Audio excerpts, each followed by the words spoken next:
We don't need a failed daughter. On the day I graduated high school, my family abandoned me. When I came home, the house was empty. Eventually, I got through to my mom on the phone, but all my parents and Marina did was laugh at my panic. It seems my family, excluding me, decided to move to New York because Marina passed the audition at a modeling agency. Marina is going to become the top model in the States. So, what can you become, Sarah? I don't have a left leg. Does that mean I'm worthless? I was desperate at first, but being abandoned by my family gave me freedom. Someday, I'll make the family that abandoned me regret it. I'm Sarah Parker, 27 years old. I live with my paternal grandparents. Yes, Grandpa. I fixed the button on your shirt. Oh, thank you. Sarah, you're really good at sewing, aren't you? Grandma can hardly thread a needle anymore. It's okay. Leave everything to me. Pounding my chest, Grandpa narrowed his eyes and said, "You're so reliable." Fixing a shirt button? That's the least I could do. I want them to rely on me for anything. After all, my grandparents are my benefactors. It feels like a lifetime ago. The oldest memory I vaguely have is the strange sensation of not having a leg. At the age of 3, I lost my left leg below the knee. My memory of it is quite faint, but I still get goosebumps remembering the pain and how much I hated getting those repeated injections. But more than the pain, what was unbearable was being alone in the hospital. Mom didn't come today either. Will she come tomorrow? I would ask. The nurse would give me an ambiguous smile. She'll surely come on Sunday, I was comforted, but it never happened as said. The kind nurse's lies only made young me feel more dejected. Normally, a time when a toddler knows no bounds, I was unable to walk for a while, leading to a life of limitations. But I remember walking normally by the time I was in elementary school. I had a prosthetic leg. Unfortunately, I sometimes had to sit out during physical education classes, but I could climb stairs and even run a bit. There were almost no obstacles in my daily life. At school, I wasn't treated differently, and I had friends. I loved school. I wish I could stay at school forever. Because there's no place for me at home. Tata, I tried on the new dress. How do I look? Cute? My sister, Marina, who is 2 years older than me, twirled around. Her soft skirt with frills spread out like a flower. Marina, you're so cute. Just like a model. My mother lavished praise on Marina. My father took photos of Marina from various angles, camera in hand. Marina, as if it were only natural, lifted her chin proudly. Marina really looks good in anything she wears. I just want to buy her all the clothes. Maybe she'll be a model in the future? Her legs are so slender. My mom said, hands on her cheeks, wiggling her hips. My dad nodded vigorously. It was clear my parents were utterly smitten with Marina. At around 10 years old, I was the only one feeling out of place, thinking how silly my parents were being. Right? I do have long legs, don't I? I feel like they're longer than any of my friends. Yes, yes. I think Marina has the longest legs. They just keep getting longer, and I'm troubled because all the cute clothes quickly become too small, my mom lamented. Marina put her index finger to her lips. Normally, the clothes I outgrow could be handed down to my sister, but Sarah isn't normal. Ah, well, because she isn't normal. They all got carried away on their own, yet for some reason, they looked at me with pity. Is there a rule in my family to put me down once a day? By the age of 10, I had become able to accept reality, but at a much younger age, I was dominated by sadness and anger. Marina has always swayed in flouncy skirts like those worn by dolls, while I was always in baggy pants. The soft, gray, or black sweatpants looked like pajamas, no matter how you saw them. And since they matched with pants, the tops were always t-shirts and hoodies. I want to wear cute skirts, too. I once appealed to my mom. She looked at me with wide eyes, shocked. What? That's impossible, you know? Your leg isn't normal, so we can't expose it to people's eyes. Wouldn't you be embarrassed if people saw your leg? I'm not embarrassed. All my friends know about my leg. On. No, no. Even if you're not embarrassed, I would be, so stop it. If skirts that revealed my legs were out of the question, I at least longed to wear cool denim pants. Huh? Jeans? They're hard fabric, so they'd be hard to wear, right? Your mom buys you pants that are easy to wear for your sake.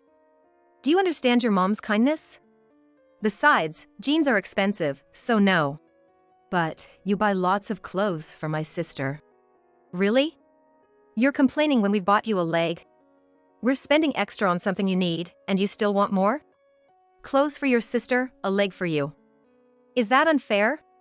Tell me, is it unfair? Under my mom's pressure, I shook my head no. My mom muttered under her breath. Your leg was expensive, you know. We're paying for something most people don't need to, providing you with a luxury, and yet you're still greedy. Don't trouble your mom. The next day, Marina returned from the mall with my dad, new clothes in hand, and put on a fashion show in front of the mirror. Meanwhile, I was stuck in the same plain sweats whether I was sleeping or going out. I've always wished I could dress up. That thought was always on my mind. This lifestyle didn't change even when I became a middle school student. Actually, I was looking forward to wearing a school uniform, but I mostly attended school in a tracksuit. It seems my mom had talked to the school out of concern for me. My kind mom successfully made me out to be a pitiable child. On the rare occasion that a uniform was required, I wore boys' trousers. The neighbor's kid, Brent, just graduated, so that was a lifesaver. Yes, it was a hand-me-down. Was it just because a boy's uniform happened to be available, or did she go to such lengths to hide my leg? I couldn't understand my mom's feelings. I'd lost the capacity for such tender emotions as sadness, and felt detached, as if it were happening to someone else. Marina's aspirations to become a model only grew stronger. She'd upload trendy photos like Sweets and Me or Blue Sky and Me on social media, and grin at the number of likes she got. Often, I was asked, no, commanded to take pictures for Marina, and she'd hand me her smartphone. Refusing was too much hassle, so I'd just press the shutter button. But Marina's checks were quite strict, and she'd make me take shot after shot, which was annoying. Yeah, that looks good, I guess. The angle from below makes my legs look super long. This is okay. Wait, what? Hold on a sec. Sarah is reflected in the window behind me. Marina immediately deleted all the photos she had just taken. That was close. It'd be the worst if people found out I have a sister like you. You're so insensitive, showing up in my photos. You shouldn't be seen by anyone. Think about your place. Even though I helped with the photo shoot, this was the treatment I received. I didn't even have the energy to fight back, I just took Marina's insults. I'm not wanted in this house. I'm just in the way. I understood that painfully well, so I tried not to provoke my parents or Marina and lived as if I were just part of the air. But, never in my wildest dreams did I think I would be abandoned right at my high school graduation. What's this? When I came home after the graduation ceremony, the house was in disarray. Clothes and a spatula were oddly strewn about the floor. But there was no sign of the TV, refrigerator, or Marina's mirror. It looked like the aftermath of a burglar taking all the valuables. Mom, you're not here? Today, my mom didn't come to my graduation ceremony. Looking around, it seemed like I was the only one whose parent hadn't shown up. If she had errands, that would be one thing, but she was still in bed when I left the house, which probably means she just wasn't interested in my graduation. The strange state of the house made me shiver. I didn't care about replaceable things like the TV. What mattered was whether my mom was safe. What if she had encountered a burglar? The worst scenarios flashed through my mind. No matter how indifferent my mom seemed towards me, I was anxious. I checked the bedroom, the bathroom, the balcony, but there was no sign of her. I tried calling her cell phone, but it wouldn't connect. So, I tried calling my dad, only to get his voicemail. Unable to stay still, I kept calling my mom over and over again. The ringing sound echoed incessantly in my ear. Then, suddenly, the sound stopped. What? It was my mom's voice. She sounded irritable, but I felt a wave of relief wash over me, tears blurring my vision. Mom. You finally answered. I'm so glad you're safe. Are you okay? Huh? I quickly explained the situation at home. Then, halfway through, my mom burst out laughing. What are you misunderstanding? There's been no burglary. Oh, really? Of course. We just moved out of the house. What? I hadn't noticed before because I was so desperate, but the background on the other end of the phone was a bit noisy. I could hear Marina and my dad laughing. Hey, Mom, what's Sarah saying? She's panicking, thinking a burglar got into the house. See, I told you we should have left a note. Poor Sarah. I couldn't keep up with their cheerful conversation. Hey, Sarah. We're moving to the city. Do you know why? I couldn't respond because I didn't know the answer. Guess what? I've become a model. So, Marina passed the audition at a modeling agency, and my family, excluding me, decided to move to Tokyo. Just right, since you've graduated high school, you'll be fine on your own, right? We could have moved earlier but waited until today for you. You see our kindness, don't you? They took care of me until I finished compulsory education. Though I was set to go to college, if I wanted to attend, I'd have to figure out the finances on my own. Looking for a part-time job now would be impossible. My mom seemed to enjoy adding, well, if that's the case, it can't be helped. Frozen with my phone still to my ear, my mom delivered the final blow. Marina is going to become the top model in the States. So, what can you become, Sarah? We don't need a failed daughter. Then the call was cut off. It was cruel, impossible, help me, don't abandon me. I wanted to call back and plead, but I stopped myself. My voice wouldn't reach my parents anyway.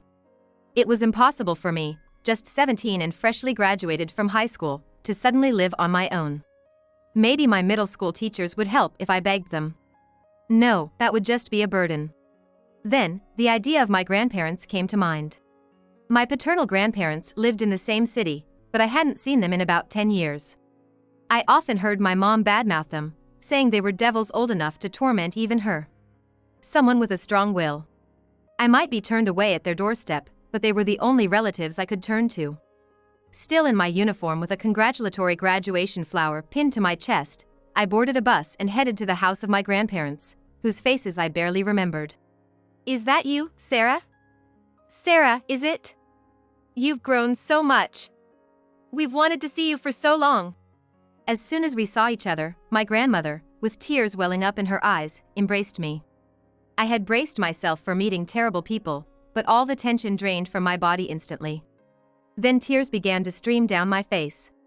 The emotions I had been unconsciously holding back flooded out. Collapsing at the entrance, I told my grandparents everything through my tears. My grandmother's face twisted with emotion, and she was at a loss for words. My grandfather gently stroked my shoulder as I sobbed. It's all right, don't worry about a thing.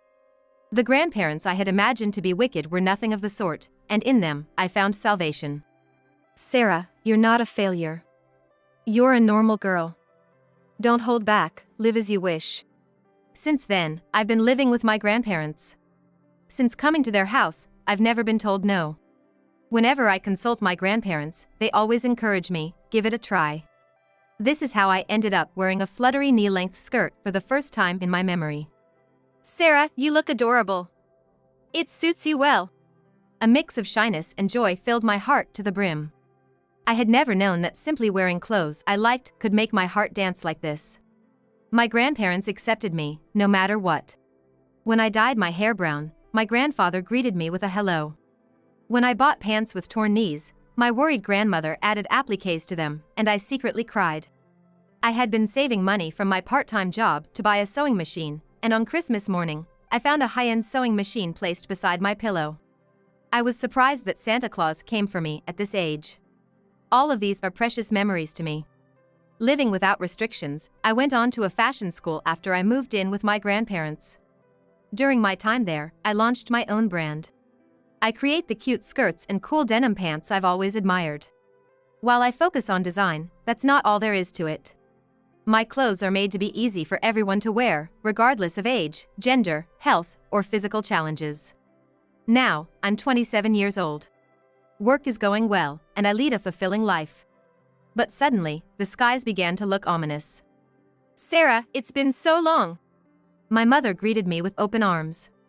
It seemed she had been lying in wait in front of my company. I stepped back, but she took 2 large steps towards me. Looking around for help, I noticed my father was there too. Grinning and scratching his head. Sarah has become so respectable. This is your company, right? Amazing. Your mom always believed you'd make it big. It's been 10 years since my family abandoned me. I had no desire for a touching reunion. I had a hunch why my parents were appearing before me now, of all times. Recently, I had a TV interview. It was mainly about the products my company offers, but it seems my parents were caught off guard by the fact that Sarah is the CEO. Really impressive. After seeing you on TV, I immediately started looking into it. Your company's annual revenue is $1 billion? Does that make you a billionaire? That's right, isn't it? Your mom is so proud to have such an amazing daughter. My mother, excited, grasped my hand. Let's live together again. We've moved back from the city. My mother narrowed her eyes kindly, exuding a soft and warm atmosphere, but it didn't touch my heart at all. Instead, I felt a shiver run down my spine. Mom, huh? I tilted my head slightly, keeping my tone light. I'm sorry, but as far as I'm concerned, I don't have a mother. What? Sarah? Trying to keep the mood from getting too heavy, I offered a light smile to explain. 10 years ago, I was abandoned by my family. My mother, my father, and my sister all left me. So, I don't have a mother. I've been asked about my family before, by school friends and others. Telling them I was abandoned on the day of my middle school graduation would surely draw sympathy. So, I chose to smile a little, acting as if I wasn't bothered by the past. What, are you mad? Still holding on to something that happened 10 years ago? You're more vindictive than I thought. My mother attempted to laugh it off, but I maintained the smile I reserved for strangers. It's been 10 years, so I'm not angry anymore. I simply don't care about people who are irrelevant to me.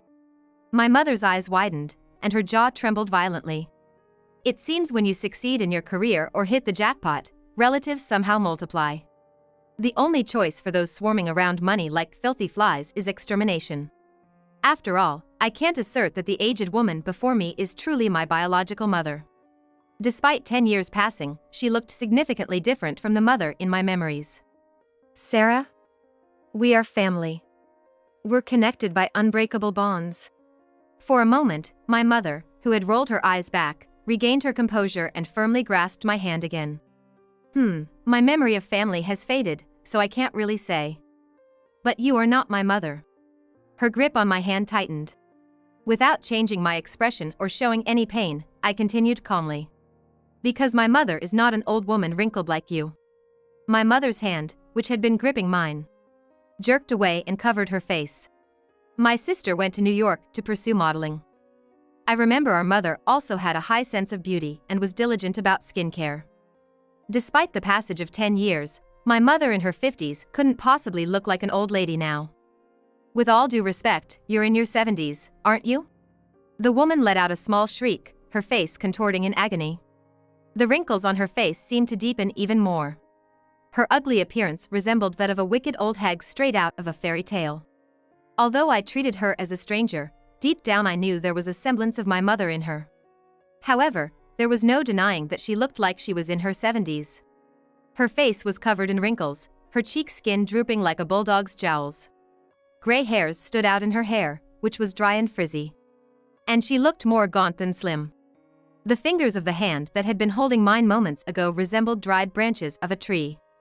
She was a far cry from the moderately beautiful mother I knew 10 years ago. Ungrateful. Are you planning to repay the kindness I showed you in raising you like this? I'm your real mother, without a doubt. How about showing some filial piety if you're a daughter? My mother lunged at me. Seeing her desperate state and drastic transformation, it was clear she must be struggling in life. What do you mean by filial piety? I asked quietly. A smirk appeared on my mother's lips. Well, you're a CEO, right? So it's only natural for you to support your family. Yes. I support my important family members. In that case. I brushed aside my mother's hand, which seemed fragile enough to break with a snap. My family consists only of my grandparents, I stated. What? The rest of my family abandoned me, so there's no obligation for me to support them, right? What? Don't be cruel just because you have money. I'm not asking you to hand over your entire fortune, just give me like $20,000 or something, that should be enough. I simply looked down at my mother, who was desperately clinging to me. Changing her tone of voice, she tried to play the sympathy card. You see, Sarah, your mother is in trouble. Living in the city is expensive, and things are tough. Could you lend me a little money? After all, we're family, right? She gazed at me with teary eyes. But unfortunately, the pitiful look of an old hag didn't move my heart. Just as I was growing tired of dealing with her, two figures approached from behind her. What do you want now? My mother snapped as she turned around, only to find my grandparents there. Her face contorted visibly, clearly irritated. Is it wrong to come to see my own daughter? Yes, it is. My grandfather chimed in immediately. You've got some nerve showing your face in front of the daughter you abandoned. You did abandon her, right? You don't want her anymore, right? To you, she's just trash, isn't she? How pathetic to cling to that trash. Mind your own business. Who would have thought that the trash we threw away would turn out to be a diamond? How ridiculous. My grandfather goaded, bursting into laughter, undoubtedly making my mother appear even more villainous. But my grandparents weren't the villains my mother made them out to be. I knew them well from the 10 years we spent together. Even though my grandfather seemed worked up now, he never cursed my parents right after I was abandoned. After calming down the overly sarcastic grandfather, my grandmother spoke gently. We've heard rumors about you. It seems you're even borrowing money from distant relatives. Are you in financial trouble? Blushing, my mother muttered under her breath. Yeah, I am. I don't have any money. Then, in the next moment, she exploded with frustration. I don't have any money. And it's all because of Marina. Hatred was written all over my mother's face. Despite how much she had doted on Marina, something had clearly gone wrong. There was nothing. She achieved nothing. All she does is spend money on clothes and cosmetics, never landing a single modeling gig. That money-hungry leech. A useless daughter. My mother exclaimed, tapping her right foot in frustration. As I recoiled from her unbearable behavior, a figure dressed in black emerged from the shade of a nearby tree. For a moment, I thought it might be a wild boar charging out, causing my heart to skip a beat, but to my surprise, it was Marina. Hey, Mom. Don't you dare insult me when I'm here listening quietly. I'm cute. I'm the most beautiful. Marina. With her heavy breathing, barely retained a semblance of her appearance from 10 years ago. It's true that you don't have a job. You just spent lots of money. But that's not my fault. It's because people around me don't appreciate my charm. And, Mom, don't lie. I've done modeling gigs a few times. Marina's defense was valid. Despite living a fulfilling life, I couldn't shake off the fact that my family had abandoned me, often finding myself checking Marina's social media. Her posts were filled with stunning photos, each one making me feel worse than before, yet I couldn't stop, only adding to my misery. But then, I noticed something. No likes or comments on Marina's posts. Upon closer inspection, she only had 6 followers. I was surprised that Marina's social media account had fewer followers than my neglected one from the past. Moreover, the occasional comments on her posts seemed to carry subtle malice. Upon peeking into the account, although the name wasn't mentioned, it was evident that they were posting derogatory comments about Marina. Acting like a pro without any experience. Pride higher than anyone else's. Heard they had to reshoot for hours because they couldn't bring out my charm in a shoot where they didn't even mention my name? No wonder they can't land modeling gigs. Nobody wants to deal with such difficult people. Why are they talking like they know everything?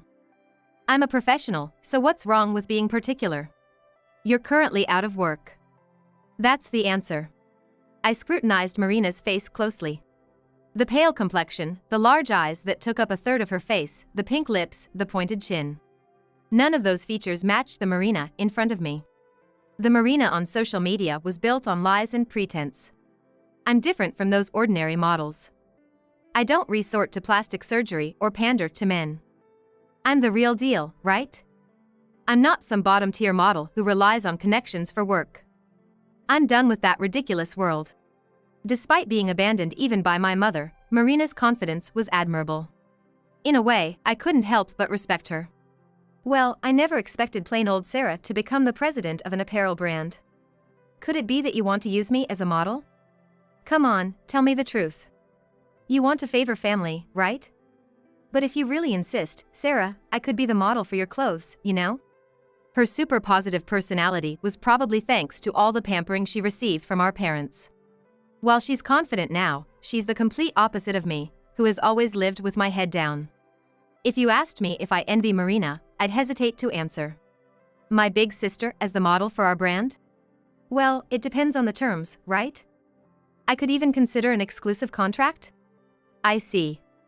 But, you know, our brand values a natural vibe.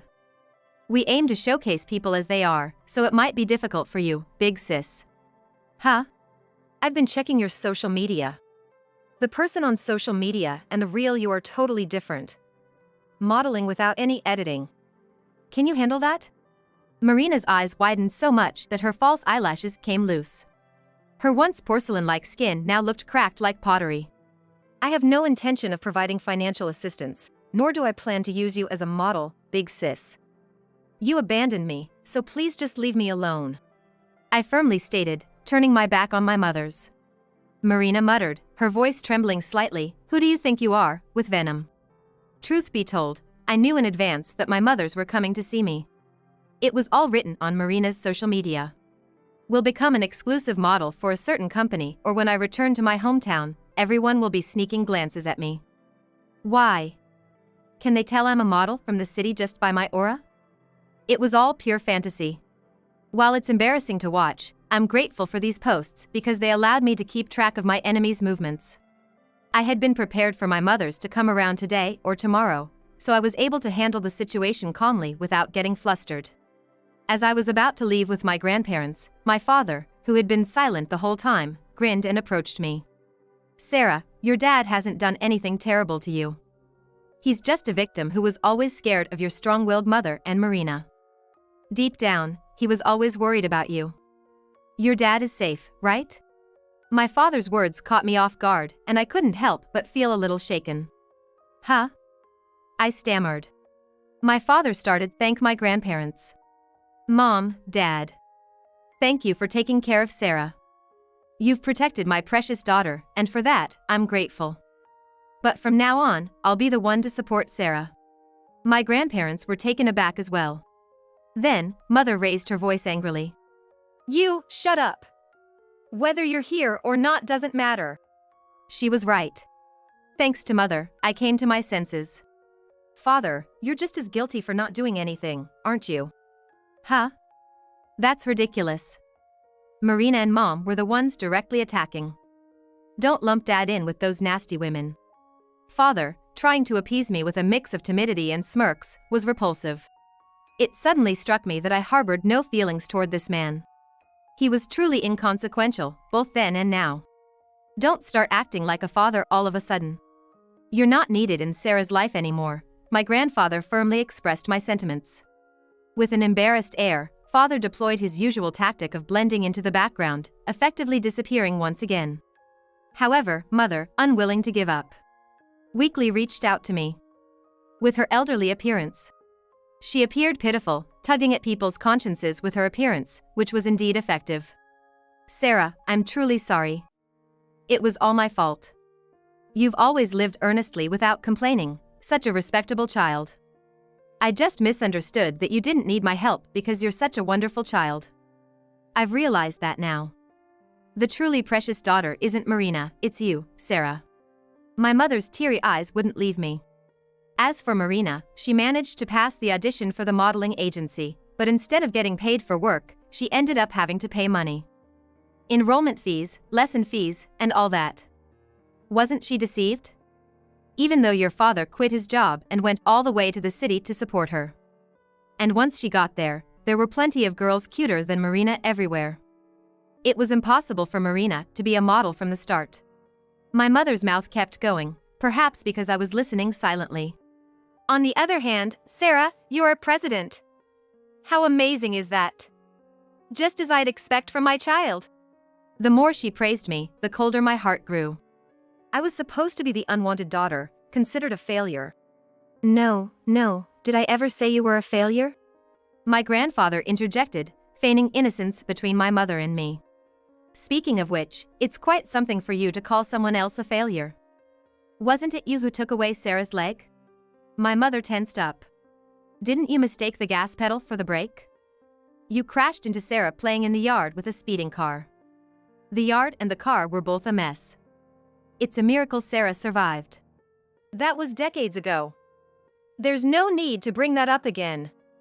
You blamed me enough back then. Are you still trying to bully me? The reason for the estrangement between my mother and grandparents finally became clear. It seems that this incident was the cause of their falling out. My mother, who still shows no remorse, apparently only cared about self-preservation even back then, claiming the brakes didn't work. I didn't step on the gas, refusing to take responsibility. It was all about her, not my well-being. Although I don't remember, I can imagine what my mother was like back then. So, this leg, it was because of you, Mom. No, it wasn't. I didn't run you over because I hated you. It was an accident. Oh, because of that guilt, I ended up treating you harshly. Yes, it's all because of that dreadful accident. My mother collapsed into tears like a tragic heroine. Frankly, it should be me who wants to cry. You couldn't admit your own fault, could you? Instead of saying sorry for doing something wrong, you continue to do worse things. You call me a failure? You're the real failure here. Don't ever show up in front of me again. My mother's melodramatic sobbing stopped. My grandfather chuckled softly. The tables have turned. How does it feel to be abandoned by your failure daughter, as a failure parent? My mother shook with anger and despair. Tears were flowing, but she seemed unable to speak. Turning around, my grandfather showed me a kind smile. Come on, Sarah. We're going to be late for our steak restaurant reservation. Let's go quickly. I'm looking forward to some delicious steak. My family consists only of my grandparents. After that, Marina became a celebrity overnight. Likes and comments were increasing at an amusing rate. It seems a passerby had filmed our argument that day and uploaded it to social media. Fortunately, or unfortunately, the video showed me being verbally abused, leading to a storm of criticism towards Marina and my mother. Marina must be thrilled to have finally become a celebrity. Say, Sarah, please explain that the fight was a misunderstanding. But then, my mother and Marina pleaded with me. No matter how much I comment back, it's just adding fuel to the fire. Sarah, you have to do something. There's nothing I can do. I'm just trash that's been thrown away. As I responded with self-deprecation, Marina and my mother made a scene, kneeling down and screaming in frustration. I didn't want to be involved any further, so I strengthened security at my company to avoid seeing their faces. Initially irritated by the situation, Marina, true to her super positive nature, took advantage of the attention by flooding her identified social media with selfies. The strategy seemed to be that people would eventually become fans of Marina, even if they were initially looking at her social media for criticism. However, as expected, the plan failed. The comments section was filled with aggressive remarks. Finally, even Marina's super positive mentality collapsed. Instead of selfies, Marina started posting several distressed messages, and now, her updates have ceased altogether. I don't know what has become of Marina and my mother. Oh, I forgot about my father. Of course, I don't care about that either. This encounter with my mother and the others has reignited my gratitude towards my grandparents. Grandpa, Grandma, thank you. Saying it out loud feels a bit embarrassing. My grandmother took my hand. It's natural for grandparents to love their grandchildren. Thanks to my grandparents, I was able to become a normal girl. Children should spoil their grandparents as much as they can. I'm already 27 years old. To us, someone in their 20s is still very much a child. Age and social status don't matter. When I'm in front of my grandparents, I can be my true self.